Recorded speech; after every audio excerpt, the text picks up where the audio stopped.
Halo semua, berjumpa lagi di channel YouTube saya ya. Semoga ada yang menyimak video saya ya.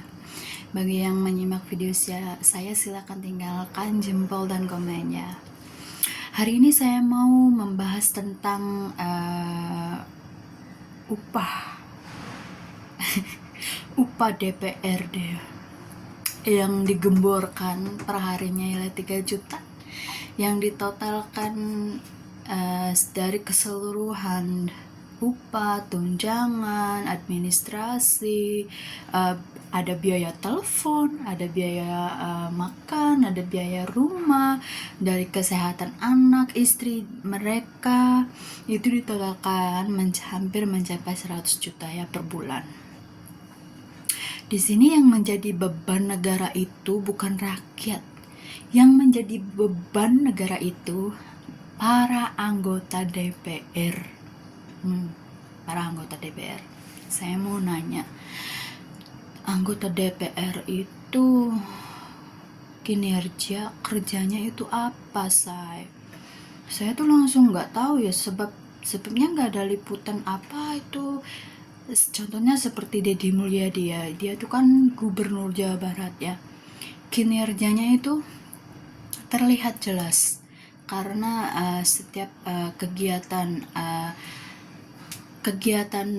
Pak Deddy Mulyadi sebagai gubernur Jawa Barat itu terposting langsung. Jadi warga yang dimanapun warga Jawa Barat itu, baik di Hong Kong, di Arab, di Malaysia, di Singapura, di Taiwan, di Korea, di Jepang, itu bisa melihat karena ada channel YouTube-nya. Jadi kita bisa melihat, oh ini kinerja gubernur, oh seperti ini ya tatanan yang berlaku. Jadi kan di situ secara tidak langsung Bapak Deddy Mulyadi itu mendidik masyarakatnya, mengajar masyarakatnya, hey begini loh tatanan cara yang harus dilakukan, inilah tatanan cara kepemerintahan dari daerah ke daerah. Fungsi-fungsinya yaitu sebagai gubernur, fungsinya apa? Seperti ini. Dan bupati, wali kota fungsinya apa? Seperti ini. Dan seterusnya sampai ke level bawah, itu level RT RW ya. Jadi masyarakat tuh secara tidak langsung dididik oleh tayangan yang Pak Deddy Mulyadi tunjukkan ya. Nah sekarang tuh Indonesia sedang digembor-gemborkan bahwa anggota DPR mendapat total keseluruhannya 100 juta per bulan ya, total keseluruhannya. Ini maksudnya total bersihnya ya, karena segala tunjangan itu ditotalkan menjadi 100 juta per bulan ya.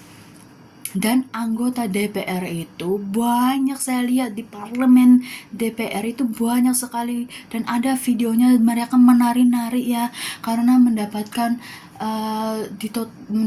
totalan menjadi 100 juta karena bermacam-macam yang ada di dalam itu ya. Nggak tahu, yang saya lihat itu selintas bahwa ada tunjangan makan, ada tunjangan transportasi, sampai ada tunjangan rumah yang sebesar 50 juta ya.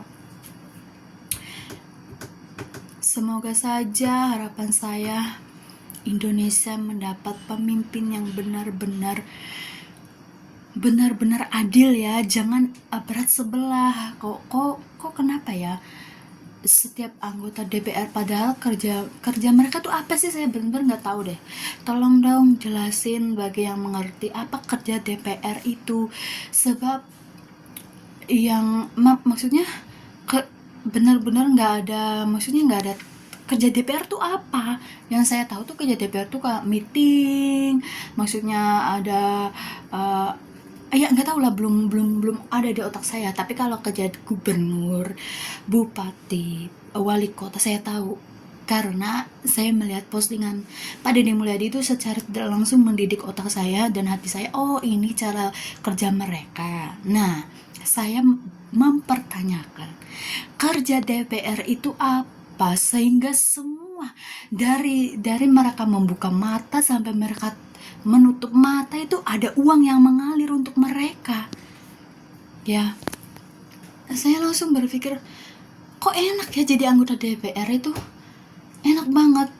Tapi yang saya lihat itu para anggota DPR tuh sering sukanya nyinyir ya. Kenapa ya, kerjanya nyinyir, tapi dari mereka membuka mata sampai menutup mata itu uang mengalir gitu. Cuma kerjanya nyinyir, kayak mengkritik seperti yang ada di DPR di Jawa Barat ya. Anggota DPR-nya tuh suka mengkritik kinerja gubernurnya, padahal rakyatnya itu pro sekali dengan tindak tanduk dan kebijakan gubernur Jawa Barat itu. Tapi kenapa DPR Jawa Baratnya malah mengkritik kinerja yang disukai rakyat, kinerja gubernurnya yang disukai masyarakat Jawa Baratnya? Kebanyakan anggota DPR itu datang untuk mengkritik kebijakan itu, padahal masyarakat Jawa Baratnya itu pro bahwa kebijakan yang dikeluarkan oleh gubernur itu benar-benar kebaikan untuk masyarakat Jawa Barat. Tapi DPR-nya malah mengkritik. Apa itu ya? 100 juta hanya untuk mengkritik, padahal yang dikritik itu bertolak belakang ya. Aneh, saya juga aneh. Saya hanya ingin menuntut keadilan, karena 100 juta itu bukan uang sedikit loh. 1 bulan 100 juta loh. Saya TKW 1 bulan minimal kurang lebih 9 juta ya 1 bulan itu. Saya ke Hongkong ya, 9 juta itu. 9 juta itu masih kotor, masih saya harus bagi-bagi. Dan kerja saya tuh maksudnya gak seenak DPR, cuma nyinyir doang kan ya.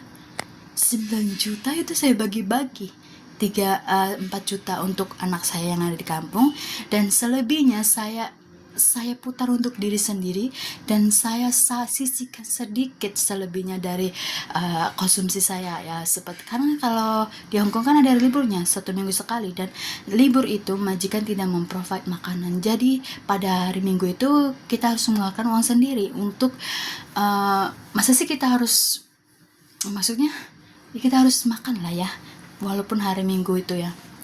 Jadi saya meminta keadilannya, penjelasannya dengan upah 100 juta untuk anggota DPR itu, apa kinerjanya, apa manfaatnya bagi Indonesia. Tentulah rakyat nggak setuju, itu sangat memberatkan loh. Benar, 100 juta per bulan itu sangat memberatkan, dan harus ada titik imbangnya. Oh, mereka pantas digaji 100 juta karena kinerjanya itu begini. Maksudnya maksudnya bisa benar-benar berguna untuk rakyat Indonesia ya. Iya. Jadi saya mempertanyakan 100 juta itu apakah pantas menjadi upah DPR. Ini menjadi yang ketua DPR-nya nih siapa nih? Ketua DPR Indonesia nih. Tolong dong revisi, apa mereka itu pantas mendapat gaji 100 juta per bulan itu ya. Semoga video saya ini sampai kepada orang-orang yang ada di level pengetahuan yang saya tanyakan ini ya, dan semoga saya mendapatkan jawabannya, walaupun itu bukan dari walaupun itu sekilas di YouTube atau di mana ya, supaya saya supaya otak dan hati saya tercerahkan. Oh, mereka itu memang pantas mendapat 100 juta per bulan ya, anggota DPR itu. Oke, sekian dan terima kasih video saya hari ini. Semoga bermanfaat. Yang melihat video saya ini semoga diberikan kesehatan, dilimpahkan rezeki, dimudahkan di setiap kesusahannya ya. Jumpa lagi di video saya selanjutnya. Dadah.